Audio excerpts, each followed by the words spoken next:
I love blue sky, sunshine, and the heat when I'm on holiday. Less so when it comes to performance. Now, there is plenty of evidence out there that as the temperatures start to rise, performance in endurance events does start to drop.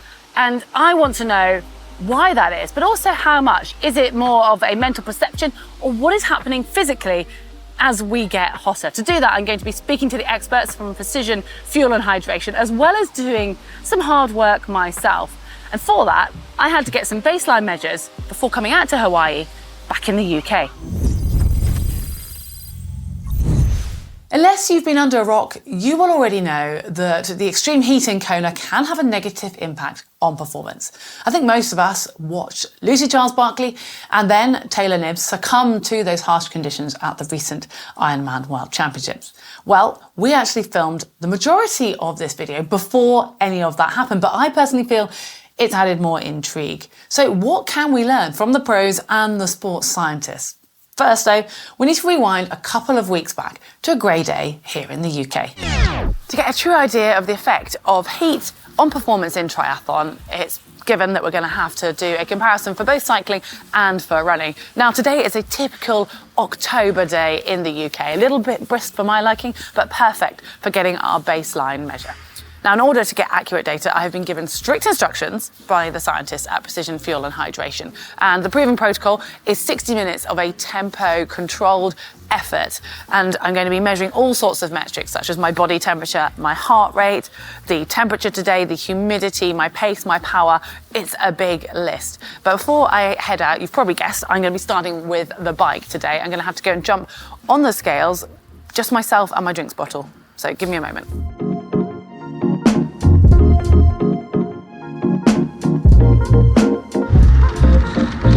You probably know I don't like the cold, but today it's my friend in the name of science, so I have had to be brave.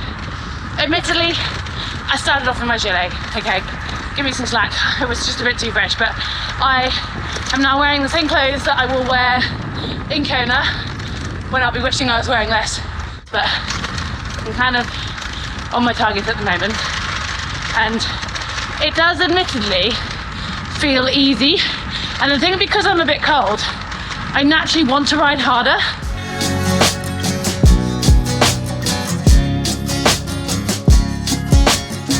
Okay, I've got numbers on the bike, time to get numbers on the scales, and got a little bit of sweat, more than maybe I thought I would, but it felt fresh.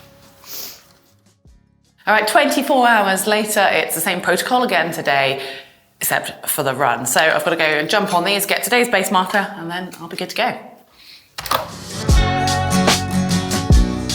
Okay, I've checked the weather more so I can record it for the data later on, but it is, I guess, what you'd call perfect running weather. A little bit damp, but relatively mild, so I have no excuses. It's time to go.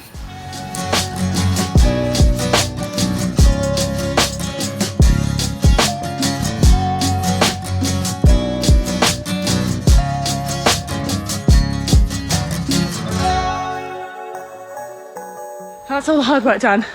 I am sweating way more than I expected for that run. So I'm curious to see just how much that is.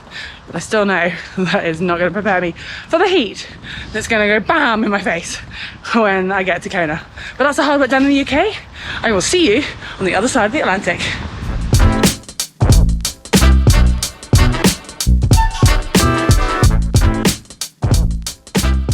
Well, Lindsay, it is very kind of you to come all the way out to Hawaii for us. I mean, I know we're both here, obviously, for the Ironman World Championships, but I have been good. I've done my test as instructed back home, and you've had a quick look at the numbers. But before we sort of dig into those, and we're going to save most of that till later, what are you expecting to see? What predictions can you give me before I go and do these tests here in Hawaii? Yeah, for sure. So if you were to maintain the same sort of pace and intensity on the bike, we might expect that your heart rate or your sweat rate might be in the region of 3 times higher out here. Okay, that's a lot. And what about the run? That's on the bike and the run. That's the same for both of them. Okay. Definitely. And what are you suggesting? Because I want to find out really, not just how much I sweat, but I also want to find out how much slower the heat makes us. So what is my protocol for out here with the, I've got my base data. What do I need to go and do? For sure. So you've done your base testing at home at similar heart rates. And so if you come out here, we'll try and do the same heart rate, same effort, but we might see a slower pace. I think I've got everything I need to know. Final question. We've got a busy week. Does it matter if I do it towards the end of the week? Will I have started to acclimatise, or do I need to go and do it tomorrow?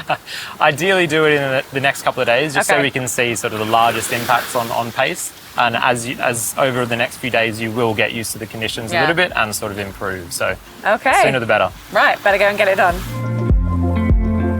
It's 3 p.m. in the afternoon here in Hawaii, the hottest time of the day, which I would usually reserve for hiding under a tree in the shade. But for you guys, I'm going to go and do a 60-minute bike effort. So I've got my intensities dialed from back home. I'm going to be riding to my heart rate, and I'm really curious as to see how these conditions are going to affect me. I've done my pre-weight, so I can measure to see how much sweat I lose. And you might be able to tell that it's also quite windy here. So I'm curious. It doesn't actually feel that hot because the cooling effect of the wind, but it's going to be interesting to see if that's reflected in my heart rate. Anyway, probably should go get going. See you in an hour.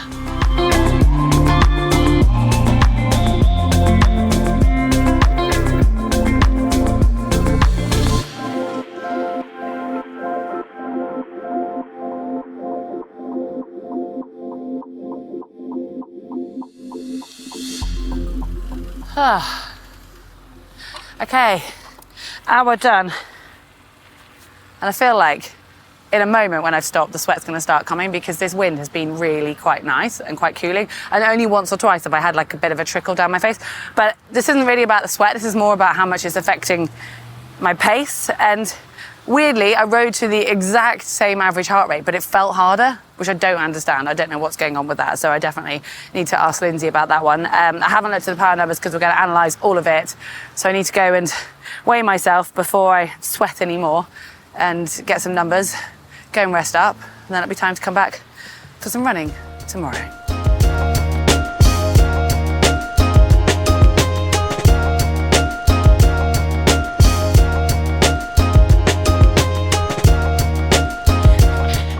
Okay, 2 o'clock in the afternoon, this is what I'll do.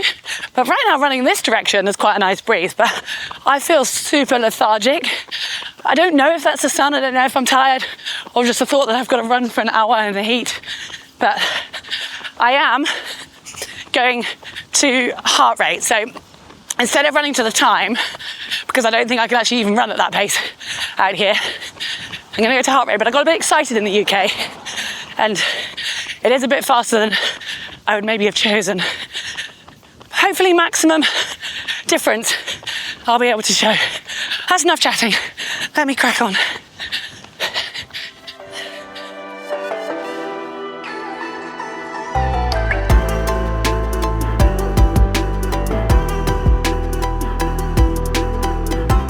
You know, as I set off, I said, oh, this feels quite nice. There's a really nice breeze here. Now, obviously, partly to keep it fair and partly because we are doing this in the energy lab, I'm doing lots of outs and backs. And on the way out, it's a lovely headwind, and I hardly feel the sweat on me. On the way back, now, it is pouring off me, drips are flying, and it just shows. And I'm really curious as to how that's affecting. Is that just affecting my perceived exertion, or is it actually affecting my heart rate? Because I am sticking to my heart rate religiously. And talking of heart rate, like I mentioned, I've decided to run to that because it's the easiest measure to control, because I don't want to run to pace and watch my heart rate. I want to see if I'm slower. And on my watch, all I have is my average heart rate, which is currently 162, and that is my target, so I'm spot on. And then my actual heart rate, so I know if I'm starting to go a bit high or a bit low. And I've not been looking at the Ks, but they flash up every kilometre I complete. And it is fascinating how much I've already slowed down, or had to slow down. Like, I felt comfortable running faster. I have so many questions for Lindsay. Yeah, that's so weird, because that felt so easy, so comfortable compared to the run at home. And I was dreading it because I thought, oh my God, I've got to run hard in the heat. But yeah, my heart rate was obviously going high, but my effort level wasn't. And I'm really curious. I don't know how much sweat I've lost. Definitely more than I've drunk so far. So I've got some serious drinking to do. Anyway, it's time to weigh myself and probably have a shower before I go and chat with Lindsay and see if he can explain some of this. I'm still rehydrating. I'm pretty much cooled down, but I've come straight here, Lindsay. We've put the numbers in. Can you just talk me through them? Because we've got a lot of numbers, and then I'll go into the questions that have come out from this. Yeah, definitely, Heather. So you tried to hold the same sort of heart rate in cool conditions at home and out here in Kona, and we were going to see sort of what happened in terms of sweat rate, body temperature, and sort of pacing. Your sweat rate at home on the run went from 1 litre an hour to 1.6 litres an hour. And at home on the bike, it was 0.3 litres an hour, and it went all the way up to 1.36 litres an hour. And you were able to hold a sort of similar heart rate on both, but on the run, your pace dropped slightly, sort of as expected with the tougher conditions out here.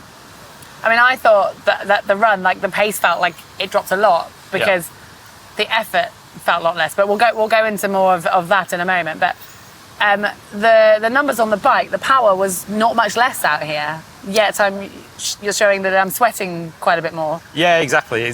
So your power was a little bit lower, so in the region of 7 to 8 watts lower for the same sort of heart rate. But yeah, your sweat rate was much higher, and your comfort was kind of not too different as far as I'm aware.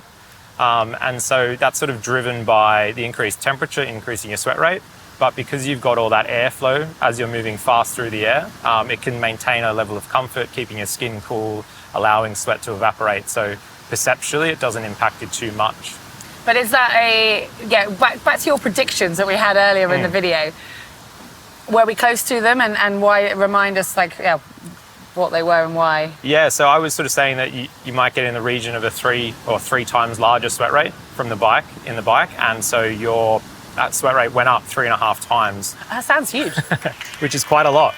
And so when you're thinking about trying to maintain your performance out here in Kona and you're coming from a cooler climate, hydration is going to be the biggest, one of the biggest influences on maintaining that performance across the race. So you can imagine if you're used to drinking a few hundred mils across an hour at home, and then coming out here and you've got to drink over 1 litre an hour to maintain your hydration status, that's going to be a big game changer for a lot of people coming out here. How do you prep for that? The biggest thing is doing a little bit of heat training. I know Solvay said she did quite a lot of heat training in advance of her win out here yesterday, which is probably the biggest cooling strategy you can do in advance of a hot race. But alongside that, it's going to be sweat rate testing. And so measuring your sweat rate in these conditions, or getting to a lab and getting that tested, will be really useful. And then practicing that at home where you can, whether that's heat training at home in the garage or conservatory or something like that, it's going to be really helpful. And I mean, I'm still sort of surprised at the pace change. I was surprised that the run was a lot slower, but but you're saying that isn't very much in the sort of bigger picture. But what would happen if I just ran or cycled to the same perception, the same feeling? Because that's what I really felt. It felt so slow. It felt almost like easier here than it did at home, which I didn't really understand. Yeah, so you set off at 4 minutes 28 per K at home. Yeah. And if you were to maintain that here, you'd expect your heart rate to sort of just continually go up and up and up. So you maintain 162 here. But if you were to continue at that higher pace out here, that would just continually drift up. And ultimately, for a marathon distance in these conditions after 180 Ks on the bike, you'd probably have to stop or start walking. And so maintaining a level of pacing based on things like heart rate and perception, well, mainly on heart rate here rather than perception, at least early on the run, could be quite helpful for people. Do you think later on the perception would feel harder? Like you naturally would be wanting to back it off? Yeah, definitely. So, if you set out a little bit hard in the first hour or two on the run, you'd accumulate and store a lot of body heat. And so once your body rises above a certain temperature, for you, that might be 39.5, it might be 40.5, whatever that internal threshold for you is, which we may have seen some folks reach that threshold yesterday, you're going to have to stop, ultimately. I mean, we've seen the I guess, drama unfolding at the World Champs here. If they had run sort of more we don't know what measurements those guys use, and they're in a race scenario, so it's different to controlling your own performance. But how do you prevent getting into that? It's really tricky when you're at the front of the race. You kind of need to, play the race out, as it is in front of you, and the girls did that yesterday. But for the rest of us, the age groupers, we can, if you're just trying to do the best you can out here, starting out with a sort of heart rate target that is kind of steady, and feeling like you're not, getting hotter and hotter and hotter. You want to feel that effort to be steady in these kind of conditions, and you don't want to feel like, you know, you're on a time limit with your pacing out here, because that's ultimately going to come and bite you sooner than the finish. And on the talk of body temperature, I found it really interesting seeing your reaction when you saw my core temperature on the run specifically, of it going up, because I ran exactly to my heart rate. So I thought then that meant my body was sort of, you know, keeping itself in control, and I didn't feel ridiculously hot, and I didn't even feel like I was sweating very much. But how would I know about if I didn't have a body temperature sensor? Like, how do I factor that in? And how would someone, you know, watching someone at home factor that in? It's really challenging. We don't really have a way of factoring that in without sort of these wearable devices that can kind of give us that information. The biggest thing to do is you know, feel the feelings of being hot. So, you know, I'm sure during your run just now, you were actually feeling quite I'm still warm. hot now, yeah, but I didn't actually feel, I knew I was sweating, but it didn't feel like it was going up, you know, like I felt like I was just sort of maintaining, but it was, and I didn't really think I was in the red per se. Yeah, and so if that's only an hour, you can kind of get away with it. But I would imagine that if that were to continue, if you were to try and hold that pace and continue at that pace, maybe you would have been okay, you know, because you weren't actually too hot. You were around just over 39, which is hot, but not too hot for a lot of folks. And so that could be sustainable. But if you were to push that even higher and it were to go up even further, then you'd run into trouble probably. Okay, so back to the fluid loss. How much should I be replacing? And like, was I in danger zone if I was doing a race with what I've just lost? Yeah, so for your race, your efforts here in Kona, you were sort of averaging within that hour, or around that hour, around 2.5% of your body mass lost by the end. So you weren't really drinking during those hours just to make the test a little bit easier. But you can imagine that, well, if we take the threshold of 2% that's typically accepted of body mass loss before performance impacts start occurring, you know, beyond 2%, we start to see these decrements in performance, and certainly beyond 4%, especially in the heat, people really start to struggle. And so when we're doing a race like Kona or any other Ironman really, you do kind of want to stay in and around that 2% mark. And so you were already beyond that, not drinking anything within an hour out here. So you can imagine that these losses will just accumulate and accumulate and accumulate if you're racing and you're not aware of your sweat rate. Yeah, it's crazy. I mean, again, because like, I'm really shocked at how much sweat I sweated, but I felt sweaty, but there was no way I thought that. So I think I wonder how many people who just go out, you know, like me, you know, and I have the resource to chat to you guys, and I'm still like shocked at how much it is. So that's really fascinating. And then what, beyond 2%, it starts to affect performance? Yeah, certainly. That's the sort of generally accepted thresholds. Certainly beyond 4%, the impacts are pretty dramatic, but we start to see impacts from 2% in the science. And certainly when we're warmer, so as our body temperature rises, which is what happens out here, as we've talked about, that sort of starts to be pretty significant from 2% for a lot of folks. So final question, I guess, like of more thinking what the viewers can take from this. If they're, like, especially with cycling, I was finding it weird riding to heart rate, because you just pretty much we all ride to power. And running, I don't usually run to heart rate either. Can you just sort of pick a number and say, like, I was about 5 watts less? Could I just aim for 5 watts less and stick to that? Or do I really need to be listening to other measures when I'm out, say, in a race or something like that? I think when it's these really stressful conditions out in a place like Kona, I think running and riding to heart rate is even more important, because you don't know exactly how the conditions are going to affect your pacing or power output, but you sort of know how it feels to ride and run for a certain duration at a certain sort of heart rate. And so you know what you can sort of do more than just like using power or a fixed external threshold. And also during a race like an Ironman, the conditions change so much. So if you have, you know, a 200 watt, 150 watt target, whatever it might be for, you know, the length of your 5-6 hour bike leg, you know, conditions go from cold to hot during that time. And so if you had a fixed target, you're probably underdoing it for yourself at the start and potentially overdoing it at the end.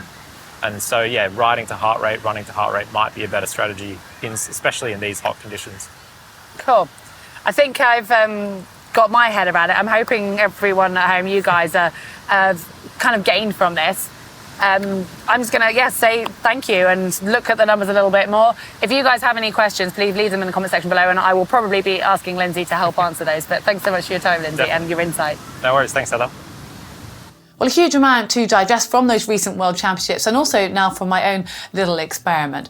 One thing Lindsay mentioned earlier in the video was how if you are heat acclimatized, in theory, you should be able to hold the pace you can at home. And I believe when you're working at the intensities that I would be racing at, that might be true. But we saw for the pros, maybe they were going a little bit too hard when it comes to that intensity, and maybe it is different if you're racing at that level. That said though, we saw Kat Matthews with the running course record, so maybe her heat acclimatization went one level better. And one other thing I wanted to mention, which Lindsay actually mentioned off camera, is your body's response to the heat. And obviously we know that we sweat, but apparently when you start running hard, that intensity is building up the heat inside your core, but your sweat levels haven't matched it until 1 or 2K into the run. And I do wonder if maybe that was Lucy's demise when she closed that gap on Taylor so quickly at the start of the run, that maybe her core had already started to heat and she never managed to cool down after that. But we'll never know exactly what happened. I'm sure the athletes and their teams will be doing a huge amount of reflection on what went wrong and what they can learn from those conditions. I found the whole thing absolutely fascinating. A big thanks to Lindsay for his contribution. And like I mentioned earlier, if you have any questions, I'll try and answer them. If not, leave them in the comment section below and I'll pass them on to Lindsay as well. And thanks for watching. Hopefully you have enjoyed this little recap on some of the harsh conditions out in Kona. Give us a like if you've enjoyed it.